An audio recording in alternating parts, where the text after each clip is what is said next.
continuación disertará Rubén Olmedo. Rubén es bioquímico y doctor en Ciencias de la Ingeniería. Actualmente se desempeña en el Laboratorio de Tecnología de Alimentos de la Facultad de Ciencias Agropecuarias de la Universidad Nacional de Córdoba y del Instituto de Ciencia y Tecnología de Alimentos Córdoba de CONICET. Se especializa en el desarrollo e innovación de productos para mejorar la conservación de alimentos. Buenas, bienvenidos al Simposio de Nuevas Tecnologías y Herramientas para el Aseguramiento de Inocuidad y Seguridad Alimentaria. Mi nombre es Rubén Olmedo, trabajo en la Facultad de Ciencias Agropecuarias de la Universidad Nacional de Córdoba y también en el Instituto de Ciencia y Tecnología de los Alimentos Córdoba del CONICET. Le debemos presentar esta nueva tecnología que hemos desarrollado, que es la obtención de fracciones antioxidantes por medio de destilación molecular de camino corto, con el fin de poder preservar los alimentos del deterioro. Un ejemplo que vamos a hacer es la vida útil de los alimentos y podemos utilizar el maní. En el caso, tenemos un maní tostado, que este maní tostado presenta condiciones óptimas, adecuadas de aceptación, porque tiene un buen sabor, porque tiene un buen aspecto, pero a lo largo del tiempo el contenido de lípidos que tiene entre un 46 y un 50% hace que estos productos se vayan deteriorando y no vayan siendo aceptados por los consumidores. Por lo cual, tanto desde el punto de vista del sabor, del olfato o de lo que percibimos, hace que este alimento ya no sea apto, haciendo que ya no tenga una vida útil adecuada. Al medida que van pasando el tiempo, ese maní que está apto y que de pronto ya no es adecuado, sufre lo que es la presencia de oxígeno, humedad, temperatura, las condiciones en las cuales fueron elaboradas, las condiciones de envasado, de comercialización o de uso, hace que este maní se vaya deteriorando a medida que va pasando el tiempo, generándose, entre otros tipos de reacciones de deterioro, reacciones que oxidan a los lípidos, por ejemplo, un ácido graso que se transforma en un peróxido lipídico o en un lípido peroxidado. Por lo cual, uno utilizando herramientas como indicadores de deterioro de oxidación puede ir midiendo aspectos químicos, volátiles o sensoriales de ese deterioro. Pero la pregunta es cómo nosotros podemos disminuir dicho deterioro, porque este deterioro también, además de afectar la calidad de los alimentos, afecta la inocuidad en cuanto al consumo del mismo. Para ello, a medida que nosotros vamos desarrollando este alimento, podemos hacer estudios de vida útil para poder ir evaluando cómo el alimento se va comportando a lo largo del tiempo y cómo va respondiendo a distintos tipos de factores que pueden alterar su vida útil. Nosotros vamos viendo de cómo podemos hacer para que podamos frenar ese deterioro, además de las condiciones que tenemos que ver de proceso de envasado. Una de las alternativas es la utilización de agentes que puedan mejorar la conservación de los alimentos. Y tenemos que hacer uso de este tipo de agentes debido a que los compuestos oxidados pueden presentar una relación muy estrecha con indicadores de inocuidad, como por ejemplo el estado de salud de una persona que puede verse afectado. ¿Por qué? Todos estos lípidos que se van oxidando a medida que pasa el tiempo van generando lo que se denominan especies reactivas del oxígeno. Son especies que tienen una alta capacidad de reaccionar con distintos tipos de moléculas a nivel intestinal cuando uno los consume, que van generando un daño y puede generar los que se denominan los procesos inflamatorios crónicos. Estos procesos inflamatorios crónicos desencadenan una serie de respuestas que terminan generando algún síndrome o alguna enfermedad a nivel intestinal que puede repercutir en todo el organismo. Por lo cual, trabajar sobre un lípido que se va deteriorando no es trabajar únicamente sobre la calidad del producto, es decir, que cuando uno lo olfatee, lo huela o lo perciba, detecta de que este producto no está rancio, de que este producto no está viejo, que lo puede consumir, sino que muchas veces uno lo consume de igual manera sin pensar en el riesgo en la salud que está teniendo al consumir componentes que están oxidados, es decir, lípidos oxidados con sus radicales libres que terminan generando una serie de reacciones que afectan a la salud de los consumidores. Es por eso que esto colabora, digamos, encontrar herramientas o tecnología que disminuyen los procesos de oxidados, colabora a la inocuidad de los consumidores. Una de las alternativas que nosotros utilizamos es ofertar productos naturales, porque ya productos sintéticos se encuentran para la conservación, que son ya los denominados antioxidantes, que normalmente se utilizan en la industria y son derivados sintéticos, pero también investigamos en lo que son componentes que son de origen natural. Por ejemplo, hemos trabajado con distintos tipos de aceites esenciales, los cuales presentan un efecto antioxidante frente a una muestra control. Estos electrones, estos aceites esenciales ceden electrones a las reacciones radicalarias, evitando que se propasen o que se generen o se propagan cadenas de oxidación. De esta manera, frenamos o detenemos los procesos oxidativos a la espera de que este producto tenga una mayor vida útil.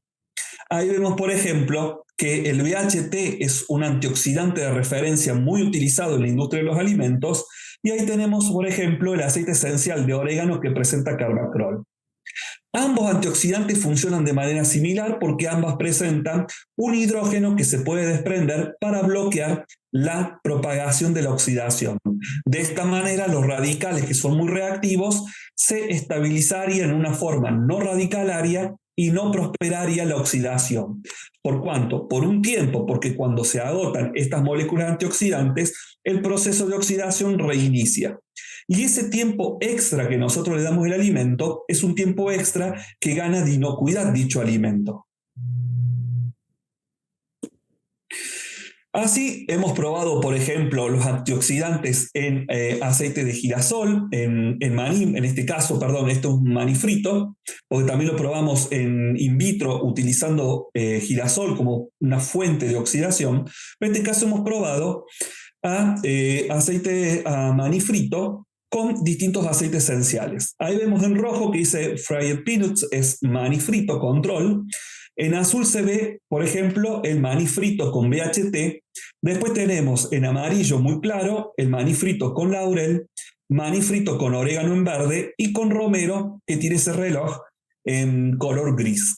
Como nosotros podemos ver en este gráfico, el maní control es el que presenta la mayor oxidación, utilizando una concentración del 0,02%. Los antioxidantes disminuyen ese valor. Entonces nosotros tenemos que tanto el maní control como los maníes con antioxidantes presentan un mayor contenido de estas sustancias que evitan que se vaya oxidando. Por ejemplo, el control tiene peróxido.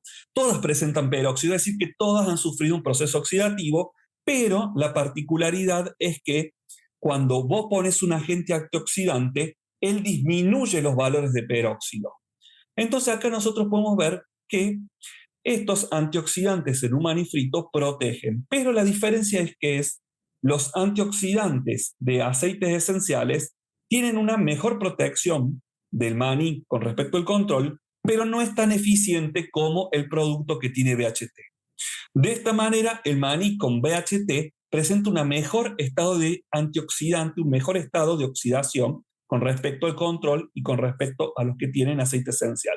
Por lo cual, si nosotros pensamos, no ha habido un efecto que haya sido tan importante, pero sí ha habido una protección. Y las industrias dicen, bueno, si vamos a hacer aceite esencial, ¿cuál es la diferencia con BHT? Por un lado están protegiendo menos, es menos eficiente, pero por otro lado tiene un costo más caro los aceites esenciales. Entonces se piensa en una tecnología en cómo se puede mejorar este efecto que presentan los aceites esenciales para hacer que la industria realmente lo valore de una forma diferente. Por lo cual se utiliza lo que es la destilación molecular de camino corto, que es un equipo en donde se genera un vacío y en ese vacío separa los componentes del aceite esencial por sus puntos de ebullición. Destila lo que tienen un menor punto de ebullición y concentra los que tienen un mayor punto de ebullición. Entonces yo voy separando fracciones porque en las que tienen mayor puntos de ebullición, las que quedan como residuo, que se llama, pero no es residuo, sino que así se denomina a esa fracción, que no volatiliza tanto, presentan componentes que son de tipo terpenos con características fenólicas en el orégano. Y los que volatilizan, los más livianos, son terpenos que son de características simples. Entonces así vemos, por ejemplo, cómo se observa los componentes que forman parte del orégano, del aceite esencial de orégano, y vemos que los residuos que se encuentran del lado izquierdo de la gráfica, ahí tenemos el residuo 1 y el residuo 2, presentan estos componentes de características fenólicas, como por ejemplo el carbacrol, el terpinel, etc. Del otro lado, nosotros encontramos componentes que son más livianos, como por ejemplo el terpinolene, alfa-pinene, etc. De esa manera, nosotros encontramos ahí componentes que son claves, como el gamma-terpineno en las fracciones destiladas y el terpinel 4-ol en la fracción que es más concentrada porque no volatiliza. Entonces decimos, bueno, tenemos una fracción que hemos enriquecido en fenoles, los fenoles ya se conoce que tiene actividad antioxidante, entonces la fracción con mayor cantidad de fenoles va a presentar una mayor actividad antioxidante. Pero en nuestros análisis, cuando realizamos de nuevo en aceite vegetal de girasol para poder ver su eficiencia, encontramos que el control que está en rojo presenta los mayores valores de peróxido. En azul presentamos, por ejemplo, hay un orégano y después vemos que tanto los residuos como las fracciones tienen una mayor eficiencia antioxidante con respecto al aceite esencial entero. Lo que a nosotros nos sorprende es que la fracción enriquecida en compuestos fenólicos presentan mayor oxidación que las que tienen enriquecidas con componentes que son de características terpénicas simples.